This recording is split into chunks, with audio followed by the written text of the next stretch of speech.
দর্শক, হাজারীখিল বন্যপ্রাণী অভয়ারণ্য, যেটি চট্টগ্রাম জেলার ফটিকছড়ি উপজেলার হারলছড়ি ইউনিয়নের প্রায় শেষ প্রান্তে রাঙ্গাপানি চা বাগানের কুল ঘেঁষে এই অভয়ারণ্যটি প্রায় ৬,৫০০ একর জমি নিয়ে গড়ে উঠেছে এই বিশাল অভয়ারণ্যটি।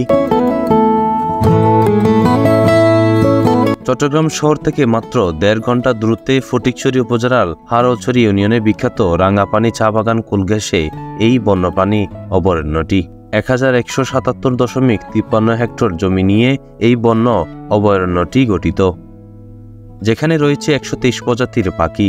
রং বেরঙের এসব পাখির মধ্যে রয়েছে কাঠময়ূর ও মথুরা, আছে কাউ, ধনেশ ও হুতুম পেঁচাও। বিভিন্ন প্রজাতির উদ্ভিদ সমারোহ থাকার কারণে চিরসবুজ এই বনে এমন কিছু প্রজাতির পাখি পাওয়া গেছে যা অন্য কোনো বনে সচরাচর দেখা যায় না। এর মধ্যে রয়েছে হুদহুদ, চোখ গেল, নীলকান্ত, ব্যাগবো, আবাবিল।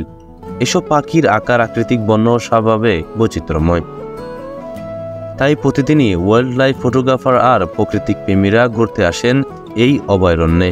এখানে এসে অনেক ভালো লাগতেছে, বিভিন্ন পশু পাখির ডাক শোনা যাচ্ছে, তারপর পাখির ডাক, এরপর ওগুলা অনেক ভালো লাগে। আর এই সময় বর্তমান সময়ের মধ্যে এরকম একটা জায়গা পাওয়া অনেক কঠিন। এমনি প্রায় মানুষ অবসর টাইমে এখানে চলে আসে। আমাদের ফটিকছড়ি হারলছড়ি, এটা চাপাতা বাগানে, তো বিভিন্ন রকমের পশু পাখি এখানে আছে। বাংলাদেশ বন গবেষণা ইনস্টিটিউটের উদ্যোগে এক গবেষণায় পাখির এসব প্রজাতির সন্ধান পায় গবেষক দল। এই অভয়ারণ্যে নানান প্রজাতির পাখির সঙ্গে শীতকালে যোগ দেয় বিভিন্ন অতিথি পাখির দল। এদের বিচরণে চিরসবুজ বন পরিণত হয় পাখির আলাদা এক রাজ্যে। এখনকার উল্লেখযোগ্য বন্যপ্রাণীর মধ্যে রয়েছে বানর, হনুমান, মায়া হরিণ, বন ছাগল, চিতা, বিড়াল ও মেছো বাঘ। অভয়ারণ্যটিতে রয়েছে বিভিন্ন ধরনের উদ্ভিদ, যেমন সেগুন, গর্জন, চাপালিশ, গামারি, ছাতিয়ান, চন্দুল, গুটগুটিয়া ইত্যাদি। বাংলাদেশের সবচেয়ে উঁচু বিরল প্রজাতির বৃক্ষ বোলামও আছে সেখানে, যার উচ্চতা প্রায় ১০০ মিটার, যা হাজারকিল ছাড়া বাংলাদেশের আর কোথাও প্রায় নেই বললেই চলে।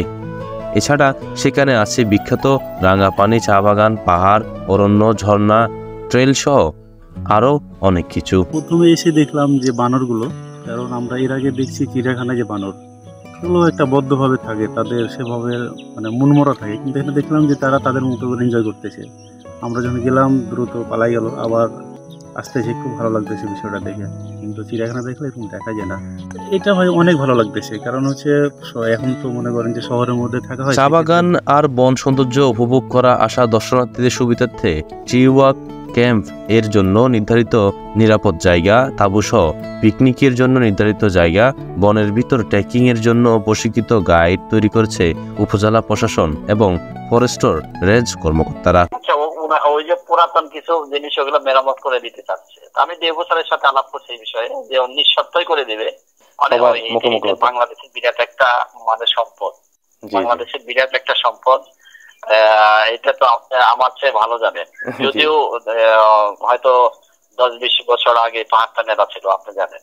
এখন তো আল্লাহর বিশেষ রহমতে পরিপূর্ণ, জঙ্গলে পরিপূর্ণ। আর আপনি কোন সময় ঢুকছেন আমি জানি না।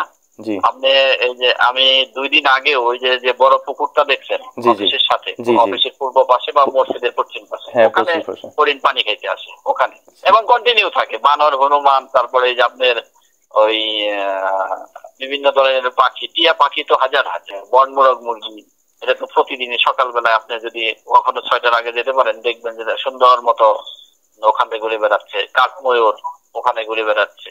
এই তাদের নিরাপত্তার জন্য আমরা দর্শনার্থীদের সাথে একজন করে গাইড দিয়ে দিই। আমাদের রেজিস্টার করা কিছু গাইড আছে, সিএনসি সদস্য, ঠিক আছে, তাদের প্রশিক্ষণ দেওয়া আছে, তাদের আমরা একজন ঠিক করে দেই, ওদের খরচ হিসেবে ওরা খুশি হয়ে যা দেয় আর কি। মনে করেন একজন লোক গেলে তো সে সারাদিনের কাজটা বন্ধ করেই যাবে, তাই না? ওনারা ওটা তাদের সাথে তারা সাবমিট করে নিতে পারে। এই বিষয়ে চট্টগ্রাম উত্তর বন বিভাগের ফরেস্টর হাজারকিল রেঞ্জ কর্মকর্তা শিকদার আতিকুর রহমান আরও বলেন, বনজীবী ও দেশের বিভিন্ন জায়গা থেকে আসা দর্শনার্থীরা টিকিট কেটে ভোর থেকে এই অভয়ারণ্যে প্রবেশ করতে পারবে। তবে প্রবেশ করে পশু পাখি শিকার অথবা কোনো ধরনের অপরাধের সঙ্গে যাতে কেউ যুক্ত হতে না পারে, সেজন্য বন বিভাগ সতর্ক অবস্থানে রয়েছে। জানা যায় 2010 সাল থেকে এই প্রকল্পটি চালু হয়েছিল। 2014 সাল থেকে পর্যটনের জন্য উন্মুক্ত করে দেওয়া হয়েছিল এই অভয়ারণ্যটি, কিন্তু করোনা ভাইরাস চলাকালীন পর থেকে এখন পর্যন্ত প্রায় পরিত্যক্ত হিসাবে পড়ে আছে এই অভয়ারণ্যটি।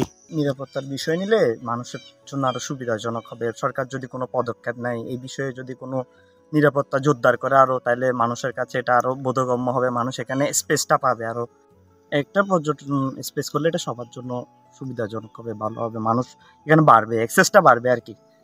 দীর্ঘদিন যাবৎ পরিত্যক্ত থাকা এই বন্য অভয়ারণ্যটি নতুনভাবে সংস্কার করলে বাংলাদেশের অন্যতম আকর্ষণীয় জায়গাগুলোর মধ্যে হাজারকিল হবে অন্যতম একটি পর্যটন স্পট। মোহাম্মদ ইয়াসিন, প্রতিদিনের কাগজ, ফটিকছড়ি।